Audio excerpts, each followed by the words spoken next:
Bonjour, nous sommes le lundi 27 avril 2020 et bienvenue dans cette carte postale animée consacrée à l'art des plates-bandes par Hubert Debache. Et en prélude, la falaise sur laquelle se réjouissent les Zéonium tabuliformes ainsi que les primes verts. Alors Hubert, quels sont vos conseils sur comment aménager des plates-bandes en général et l'idée de manœuvre de vos aménagements spécifiques à Kervéat? Alors d'abord tu peux me tutoyer parce qu'on m'appelle Renard quand tu m'interroges. Et en fait on avait décidé de faire cette vidéo un peu au couchant parce que la lumière est très belle et il pleut depuis le milieu de l'après-midi, donc ça sera sous la pluie.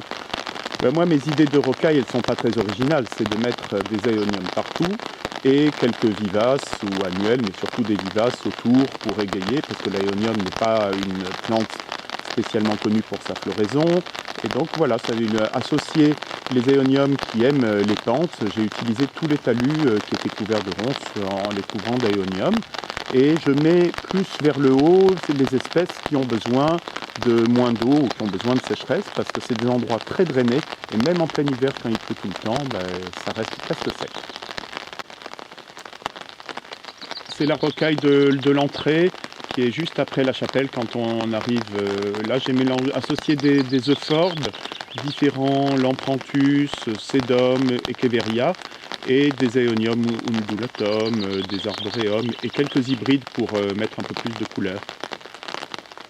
Est-ce que l'exposition a une importance dans la planification de ces plates-bandes? Elle est capitale.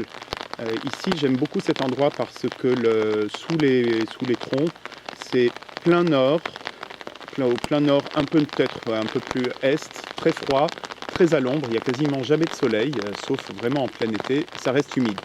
Donc des cuneatum, des écrisons, beaucoup d'écrisons, des canariensés. Et si on monte, d'un coup c'est très ensoleillé à 2 mètres d'écart. Et donc là c'est des arboréums de plein soleil, il y a aussi des urbicums qui se prennent un vent pas possible parce qu'ils sont balayés par le vent d'ouest et ils sont contents.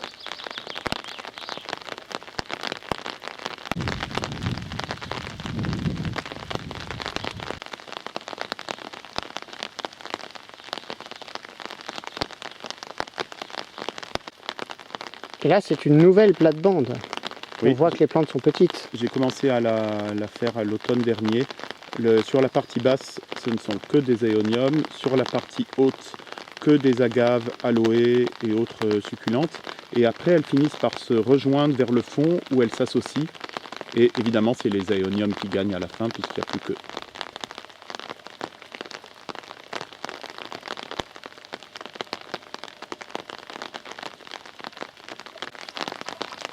Et là en plus c'est intéressant, vous avez réussi à étager 2 rocailles, celle que nous venons de voir et celle que nous avions vue avant sous les chênes.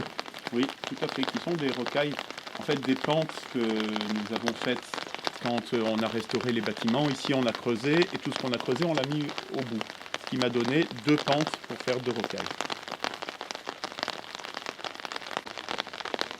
Alors là on voit que vous faites plaisir à aménager ce mur. Oui, c'est un début d'aménagement de murs. Certains ont été plantés l'an dernier, mais tous ce sont des boutures récentes, quelques semis, pas tout à fait spontanés. Et on verra ce que ça donne un an après, environ un an après.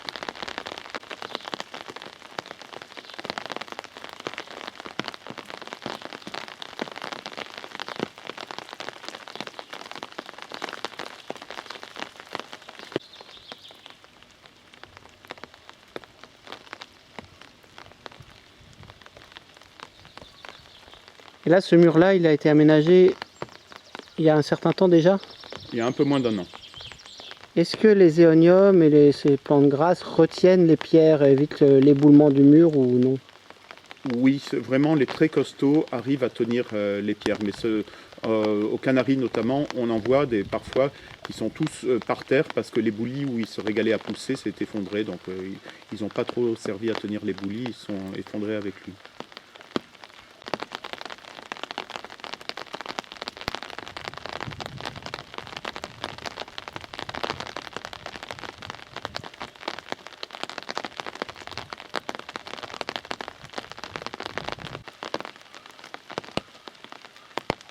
ici une exposition ouest, mais très à l'ombre de peupliers, ce qui permet que ce soit en même temps très lumineux, chaud, mais quand même ça sèche pas trop vite, donc ils aiment beaucoup.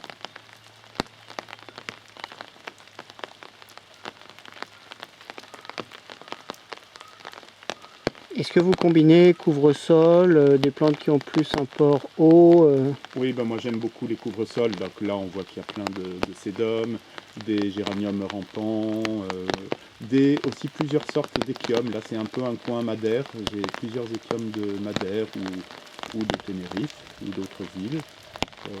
Ouais, j'aime quand même bien associer les succulentes à d'autres plantes et les succulentes tapissantes aux aïoniums qui sont. Donc c'est pas la caractéristique principale d'être tapissant, sauf un lupinosome.